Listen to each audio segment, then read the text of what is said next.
We are going to show the dormakaba RTS87 some adjustments and tips and tricks in fitting.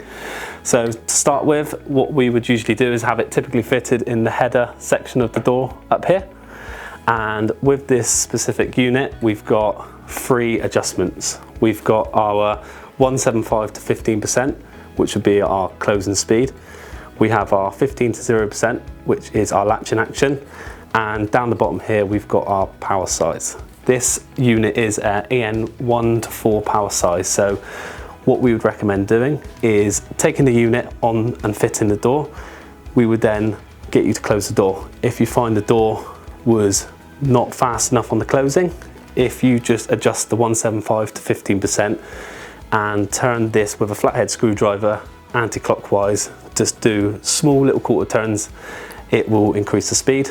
And exactly the same for the latching action. If you're finding it doesn't pull into the lock hard enough, just slightly adjust it. Don't go too crazy with it. Just small adjustments bit by bit until you get the correct speed. What you might find is that the door doesn't feel strong enough, and what you can do is adjust the power size. So we recommend adjusting your speeds first, then come down to your power size. If you increase it by 1 turn, that will increase it to make it stronger. If you just do 1 turn at a time until you're happy that the door closes and pulls into the lock position correctly.